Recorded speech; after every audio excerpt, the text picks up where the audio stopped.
Kung kayo ang tatanungin to netizens, magkano ang dapat na sweldo ng isang housewife? Kung mister kayo, magkano yung gusto nyong ibigay na sweldo sa asawa nyo sa pagiging housewife?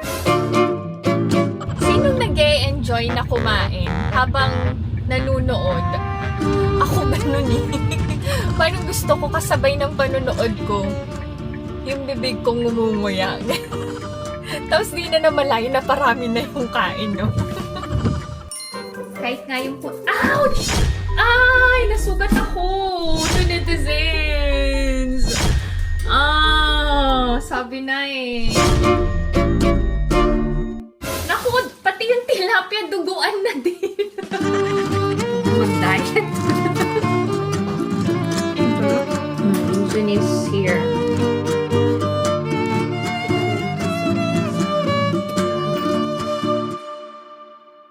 문제 해결이? 그렇죠. 그렇게 하시면 좋아요. 그러면 숙제 다 하셨죠? 어느 부분이 가장 어렵다고 느껴요? 수고하셨고요. 수고하셨습니다. 감사합니다, 선생님. 다음 주 뵐게요. 감사합니다. 고생하셨습니다. 네.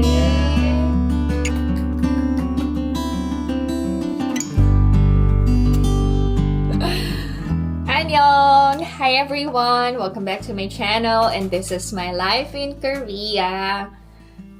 Online class today, and prepared ako to netizens. Siyempre, nagpabida.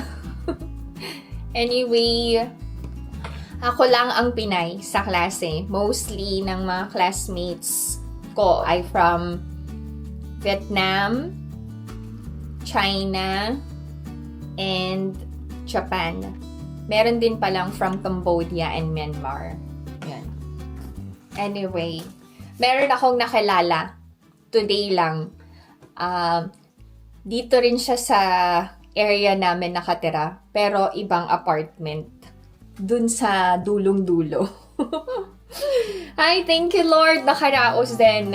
Thank you so much. Alam nyo, na-realize ko lang na when you're learning, wala pala. Hayaan nyo na. Wala. Okay, samahan nyo ako ngayong araw na to, netizens. Diyan lang kayo.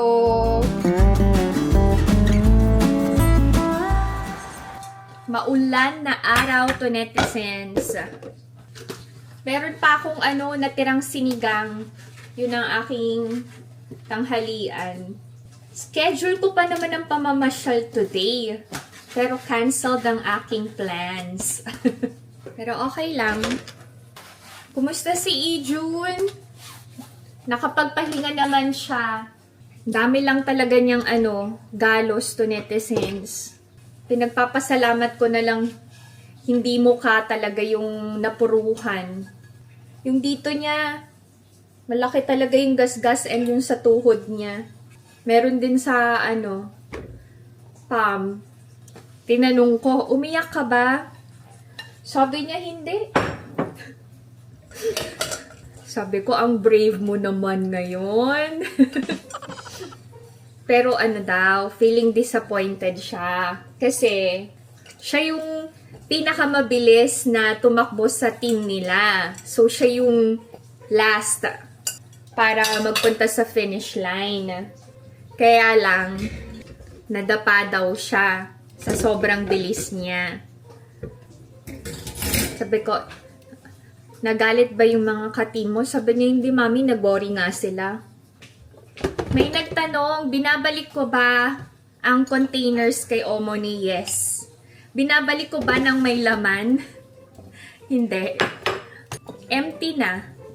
Si Omoni ang naglalagay ng laman. Si Omoni medyo may pagka-Pinoy style. Kasi, yung mga plastic containers, tinatago niya. And nire-recycle niya talaga. Pero bihira yun. Grabe lahat to kay Omoni. Grabing pagmamahal yan Sobrang dami. Kapag nakakalimutan naming dalhin sa farm yung mga empty containers, pinapagalitan niya ako. Sabi niya, wala na akong paglalagyan ng mga ibibigay ko sa inyo. Huwag ko daw kalimutan. Ang mga Korean moms, mahilig talaga silang magbalot-balot ng mga pagkain. Ulam, side dishes. Ganun yung pagmamahal nila. Bukod dito, meron pa. Ito yung mga nauna. So, ibabalik namin to. Oh, grabe to, oh. Oh, ito ang aking ibabalik kay Omoni. Meron akong nabiling tilapia dito sa Korea. Ito yon. Itotow ko para malinis and ma-fry ko later para sa dinner namin. Gawa akong sausawan ko ng sinigang. Patis na may lemon and sili. Ay, sarap. Hindi ako nakapaglakad today. Maulan. Sa lahat ng April celebrants, happy birthday sa inyo. Especially kay Avril Bantola Imperial, Charlotte Jestrel Yumul, mega shout out Thea and Theo. Thank you so much for watching. Mega shout out Maika and Jazreel Jean Humantok. Tama ba ako? Correct me if I'm wrong. Good luck sa studies nyo. Hello Patricia Revamonte. Hello, Geraldina Gupit. Hello sa pretty na magmommy, Nika and Abriel. Happy birthday, baby! And lastly, happy 13th wedding anniversary, Carlito and Kate. 생일 축하합니다. 생일 축하합니다. 사랑하는 우리 Kate. 생일 축하합니다. Ang swerte mo, Kate, dahil ni-request ni Carlito ang mega shout out na to. So, God bless you. And happy birthday again, Kate. Kakain na ako. Kumulo na ang aking sinigang na baboy. Samahan nyo na ako, Tonetizens, ha? Diyan lang kayo. Kain tayo, Tonetizens. Pang isang linggo ko yung sinigang.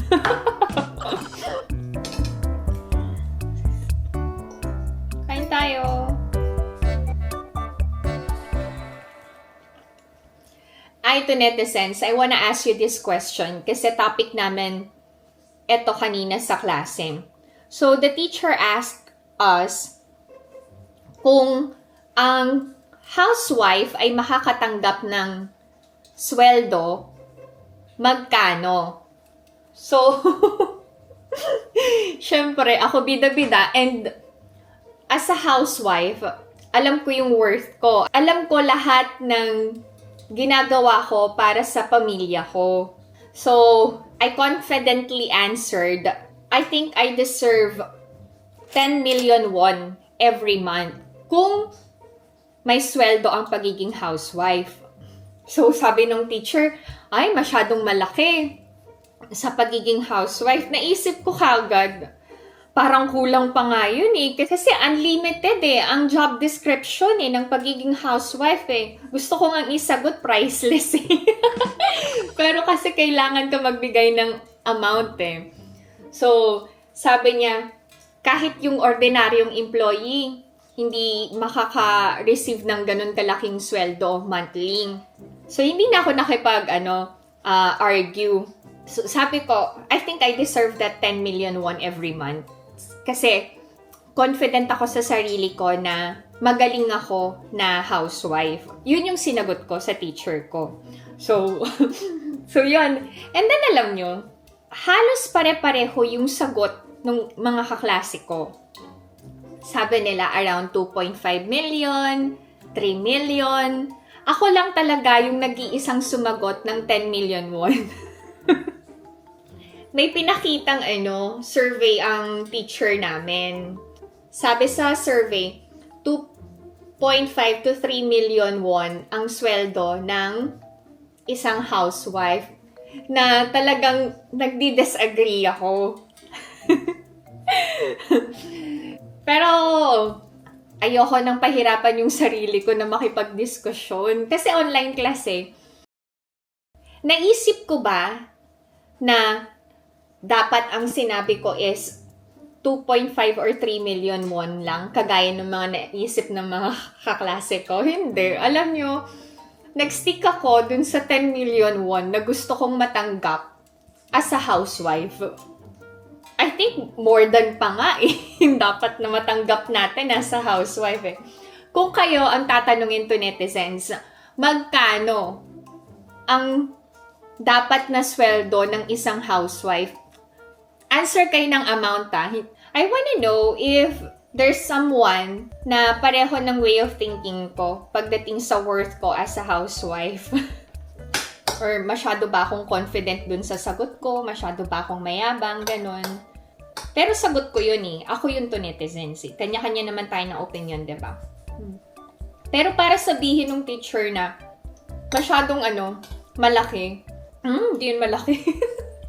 Ang sagot ko na lang, ganun po ba? Sabi ko, parang feeling ko deserve ko yung 10 million won. So, okay lang yun. Mag-stick ako sa 10 million won. Kain lang ako to netizens. Pag-isipan nyo, magkano yung dapat sweldo ng housewife? Kung mister kayo, magkano yung gusto nyong ibigay na sweldo sa asawa nyo sa pagiging housewife? Kung anak kayo, magkano yung gusto nyong ibigay na sweldo sa nanay nyo as a housewife? Kung kayo mismo ay isang housewife, magkano yung gusto nyong matanggap para sa sarili nyo? Para sa role nyo as a housewife?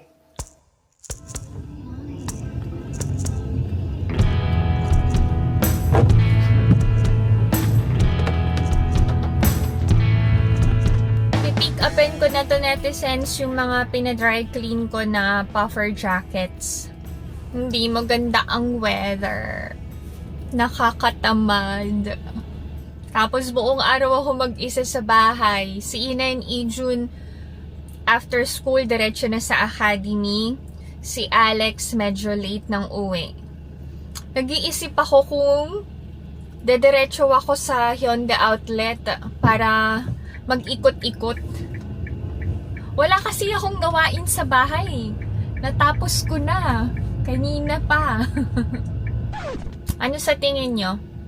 Diretso ako sa Hyundai Outlet, no? Kesa magmukmuk ako sa loob ng bahay. Hindi kasi. Kapag nanood ako ng K-drama or K-movie, alam nyo ba, ang tendency, lafang ako ng lafang. Nasisira yung diet ko. Sinong nag-e-enjoy na kumain habang nanunood? Ako ganun eh. Parang gusto ko kasabay ng panunood ko, yung bibig kong ngumunguya. Tapos di na namalayan na parami na yung kain, no?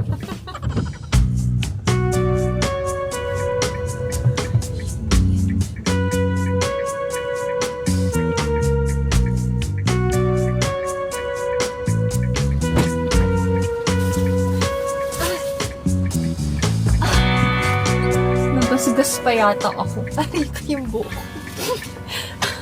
Let's go to Hyundai Outlet to netizens. Baka naka-sale na yung pink knit na gustong-gusto kong bilhin. Pag naka-sale, buy ko na yan. Pag hindi, hanap ako ng naka-sale. Maraming nagsasuggest sa inyo na magpa-color analysis kami ni Ina. Actually, isa sa mga bucket lists namin yun this year eh. Wala lang kaming time. Sa summer break siguro gawin namin. Medyo mahal din kasi. I think yung pinakamura is around 250,000 won. Eh pag dalawa kami, 500,000 won na yun. Naisip ko mag-experiment na lang ng colors eh.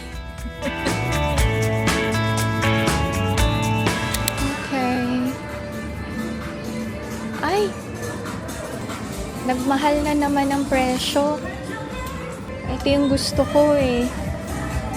44,000 won. Last time nasa 39,000 won lang to. Sana pala binili ko na yung knit na gusto ko last time. Instead na bumaba yung presyo, tumaas pa. Nasa huli talaga ang pagsisisi.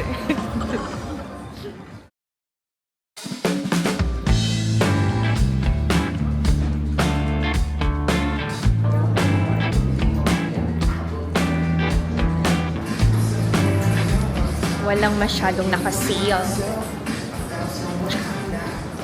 50% off ang Kanggol. Ganda nitong bag. 41,000 won na lang. Original price, 82,000 won. Ay, nice. Pwede ko pamasok. Ganda ng color. Dito sa Gerbo, 50 to 10% off.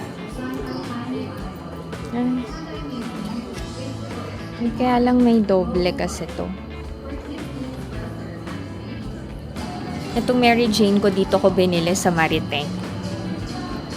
And you know. Ay, wait. Ayan. Wait.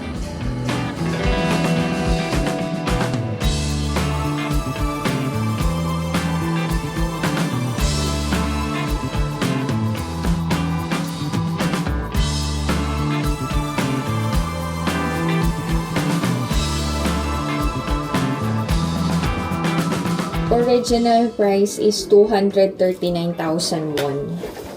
40% off. So, magkano lang? More than 100,000 won to. Ay, ang ganda ng pagka-pink. Kaya lang masyado mahaba.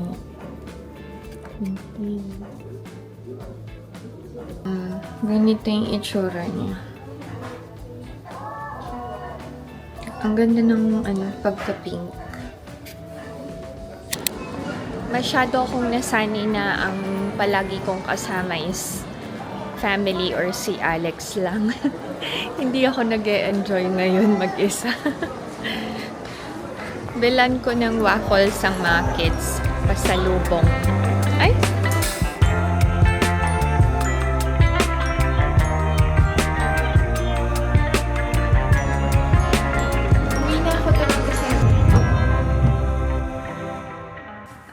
I'm already home to netizens. Lilinisin ko na yung tilapia. Di pa naman ako marunong maglinis ng isda. Ito siya, oh, ang laki. As in, tilapia. Ganyan. Ito yung problema kasi kakaliskisan. Tapos, wala akong pangkaliskis. Paano ba siya? Ah, okay. Baka pwede tong peeler, no? Oo nga. Ay, oo. Ay, buti naisip ko. Yan, no? Problema nito, tumatalsik yung kaliskis. Sa Pilipinas ba, nililinis na din yung isda bago ibigay sa bumibili? Dito kasi sa Korea, sila na yung naglilinis, nagtatanggal ng lamang loob and all, ganyan. Kahit nga yung ouch! Ay! Nasugat ako! To netizens! Sabi na eh. Kaya...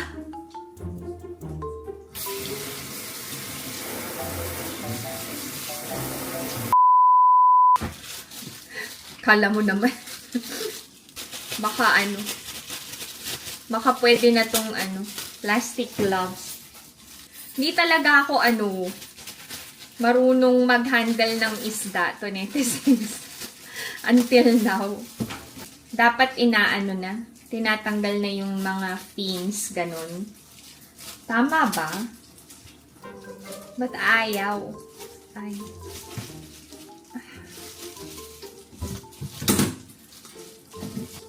Tinatanggal ba to? Ay, hindi na ako kakain ng tilapia. Last na to. Ako ay duguan. Tama ba itong ginagawa ko? Ito na yung pinakamahirap eh. Paano siya, tatanggalan ng lamang loob. Ito na talaga yung pinaka-challenge.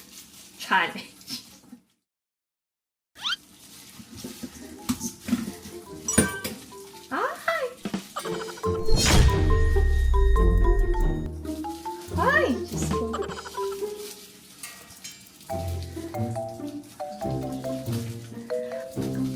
Ayaw matanggal nung hasang-hasang batawag. May itlog yung yung tilapia. Naku, pati yung tilapia duguan na din. Ay, hindi ko. Ay, naku. Tanggalin ko na lang lahat ng nasa loob ng tilapia. Hindi ko alam anong iiwan at hindi iiwan.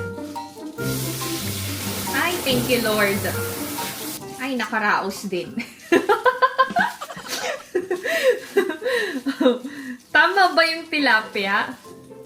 Ganito na itsura niya. Tinanggal ko na lahat ng palikpik and all. Ayan o. Tama ba? Ganyan na. Tama naman siguro to. Ay, nalinis ko na ng maayos to, netizens.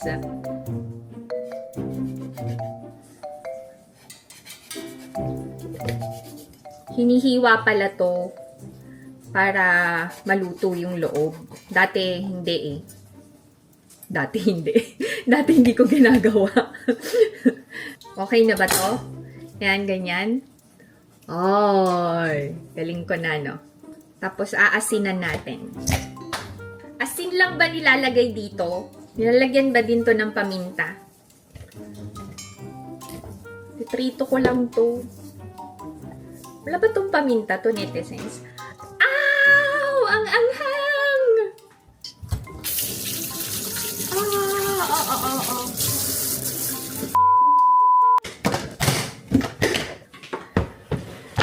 Since hindi gusto ng family ko ang sinigang, magluluto ako ng kimchi stew, partner ng pritong tilapia.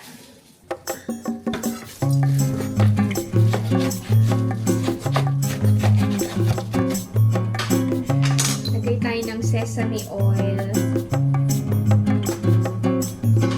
Ang ihahalo ko is yung galing din sa farm. Ito yung mga nauwi namin from Jessa. Lagay ko na yung kimchi. Lagyan na natin ng tubig. Pakuluin lang natin hanggang sa lumambot ang kimchi. Ano natin ng konting arina.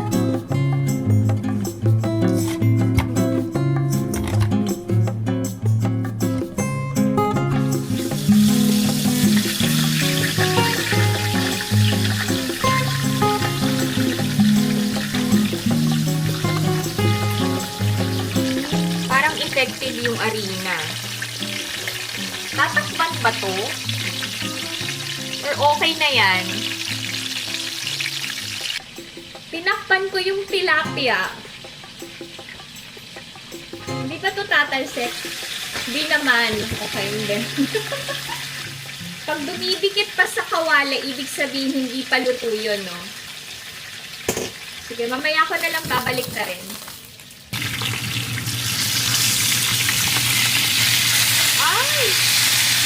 Wow!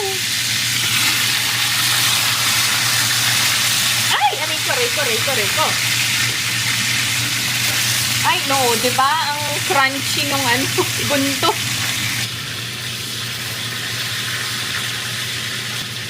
Luto na ba to?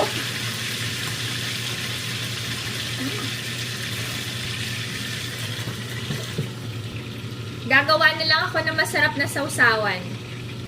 Maglagay ako ng gukkanjang, soy sauce, konti lang, pampalasa, and garlic.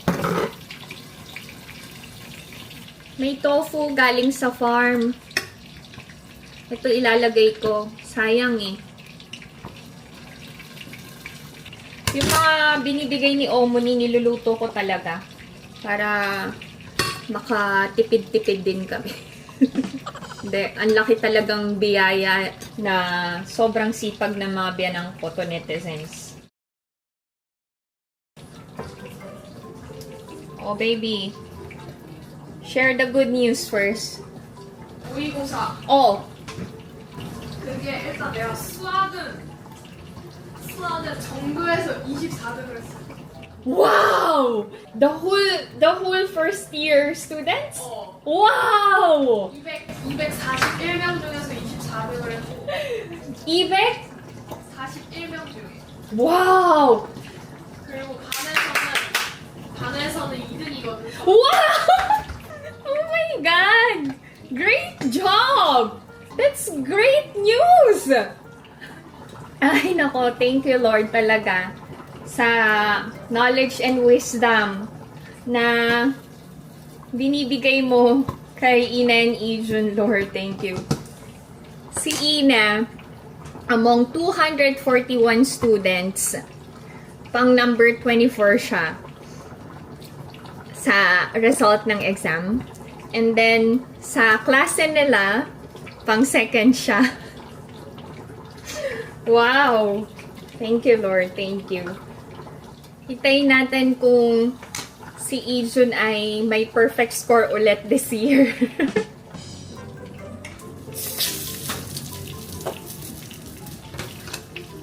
Wait, baka kasi biglang tumalsik eh. Dapat medyo ano to. Mas masarap to pag crispy-crispy.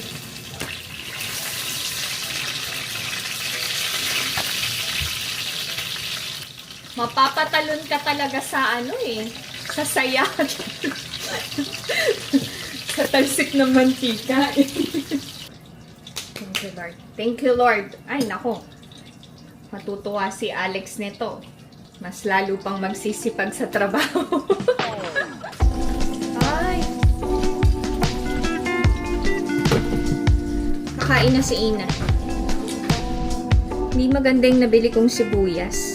Parang yung native na sibuyas. Pero ang mahal nito, ilang piraso lang. 3,000 won na. Wala pa naman akong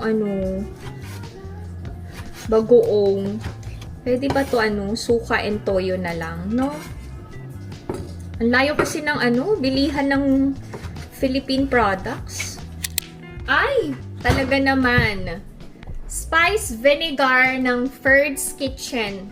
Buti na lang, binigyan mo si ate nito, Ferds. Thank you so much. So, kung hindi kayo marunong gumawa ng sausawan, order na lang kayo ng spiced vinegar kay Ferds Kitchen. Perfect. Thank you, Ferds Kitchen, for saving my sausawan. Okay. So, this is our dinner. Very Filipino-Korean style. Okay. Congratulations, my love. Wait lang.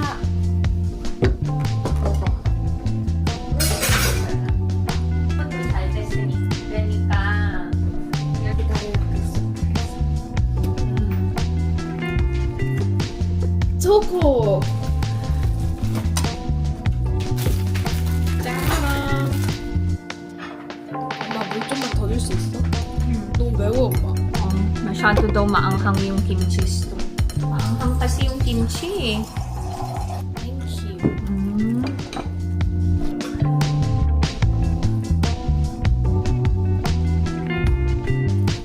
To netizens, Alex is home. Yung manggang nabili ko, medyo matigas pa. Yung dalawa nakain ko na. Ay! Sarap nito sa tilapia. Oh, sayang wala akong bagoong. Alam nyo sa amin, sa Pangasinan, kinakayod ang mangga, tas nilalagyan ng bagoong. Ay, talaga naman. Sira na naman ng diet. Huwag na mag-diet. Kain lang ng kain. Ay, netizens. Panahon ng mangga ngayon sa Pilipinas, di ba? Look. Oh, yan ang aming ulam.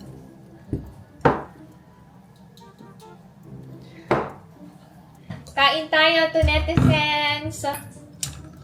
Ay, parang ang sarap magkamay to netizens. Parang gusto kong magkamay. Fish mo ko. Kinamay. Kinamay yung isda. Okay lang. I wash my hands naman. Kailangan talaga kinakamay yung tilapia eh.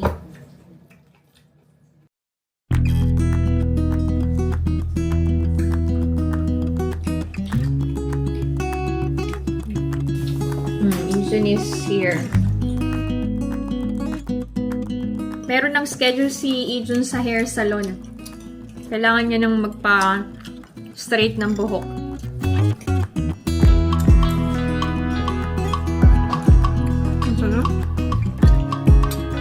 Ay, thank you, Lord.